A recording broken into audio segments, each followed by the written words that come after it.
నమస్కారం. వినండి వినండి, మీ ఆరోగ్యానికి నేను చెప్పేది శ్రద్ధగా వినండి. ఈ పచ్చిమామిడికాయ ఉందే, అబ్బో, ఇది మహాద్భుతం. ఆరోగ్యానికి టానిక్ లాంటిది. మరి నిపుణులు కూడా అదే అంటున్నారు. ప్రతిరోజూ దీన్ని కొరికితే మీ ఆరోగ్యం పచ్చగా నిగనిగలాడుతుంది. జాగ్రత్త. ఇంకా వినండి బాబులు, ఈ పచ్చిమామిడికాయ రుచి ఎలా ఉంటుందో తెలుసా? పుల్లగా, తీయగా, నోరూరిపోతుంది కదూ. అందుకే సమ్మర్ వచ్చిందంటే చాలు, దీన్ని వదలకండి. అస్సలు టంచనుగా లాగించేయండి.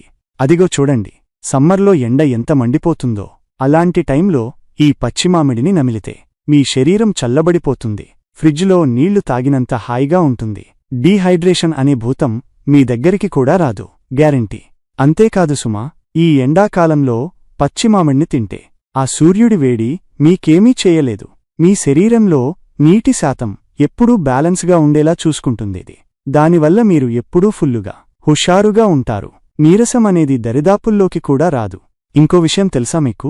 సమ్మర్లో చాలామంది గ్యాస్, అజీర్తి అని బాధపడుతుంటారు. అలాంటి వాళ్లకి ఈ పచ్చిమామిడి దివ్యౌషధం. దీంట్లో ఉండే ఫైబరు ఆ సమస్యలన్నిటినీ దూరం చేస్తుంది.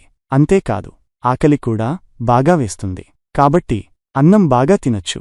చివరగా ఒక ముఖ్యమైన విషయం, ఈ పచ్చిమామిడి మీ లివర్ని శుభ్రం చేస్తుందండోయ్. పైత్యరసం ఉత్పత్తిని కూడా కంట్రోల్లో ఉంచుతుంది. దానివల్ల మీ లివర్ చక్కగా పనిచేస్తుంది. కాబట్టి ఈ సమ్మర్లో పచ్చిమామిడిని మీ బెస్ట్ ఫ్రెండ్ చేసుకోండి. ఉంటాను మరి. మళ్ళీ మంచి విషయాలతో మీ ముందుంటాను. ధన్యవాదాలు.